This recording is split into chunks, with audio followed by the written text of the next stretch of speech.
મુખ્યમંત્રી ભૂપેન્દ્ર પટેલ દાહોદમાં મોટી ખરજની રાહડુંગરી પ્રાથમિક શાળા ખાતે શાળા પ્રવેશોત્સવમાં ઉપસ્થિત વિદ્યાર્થીઓના બેટી બચાવો બેટી પઢાઓ સ્વચ્છ ભારત સહિતના વિચારોને સાંભળી વિદ્યાર્થીઓના આત્મવિશ્વાસની પ્રશંસા કરતા મુખ્યમંત્રી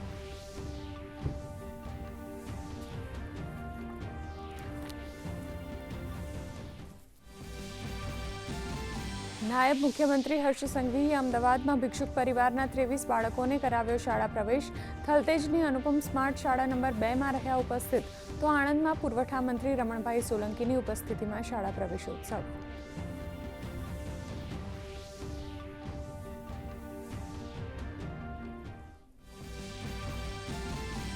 રાજ્ય જીએસટી વિભાગે કર્યો ₹128 કરોડથી વધુના બોગસ બિલિંગ કૌભાંડનો પર્દાફાશ. જામનગરના પિતા પુત્રની કરાઈ ધરપકડ. જીએસટી કાયદાની સંબંધિત કલમો હેઠળ ગુનો દાખલ.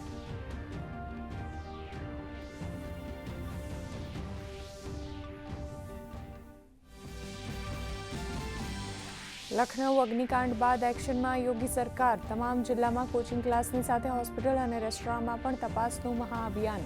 દરેક સંસ્થામાં કરાશે ફાયર સેફટી ઓડિટ.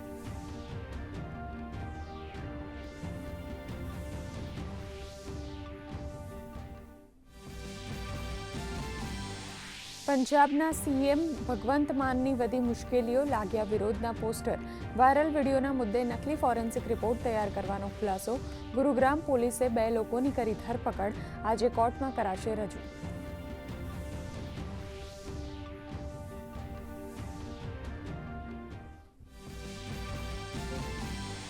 મુંબઈમાં સત્તાવાર ચોમાસાના શ્રી ગણેશ. ધમાકેદાર વરસાદે મુંબઈને ગમરોડ્યું.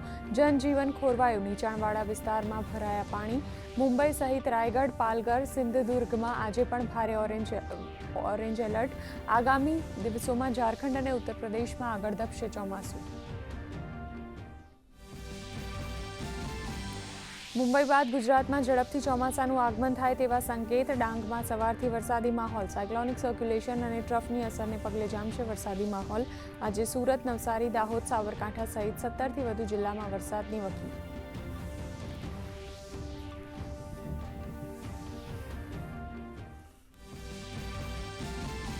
બજારમાં ગ્રીન ઝોનમાં વેપાર. સેન્સેક્સ 500 પોઈન્ટ ચઢીને 76,000ની સપાટીએ. સોના ચાંદીના ભાવમાં ₹2,000નો ઘટાડો. રૂપિયો ડોલરની સરખામણીએ 16 પૈસા ગગડીને 94.90ની સપાટીએ, તો ક્રૂડમાં નરમાશ.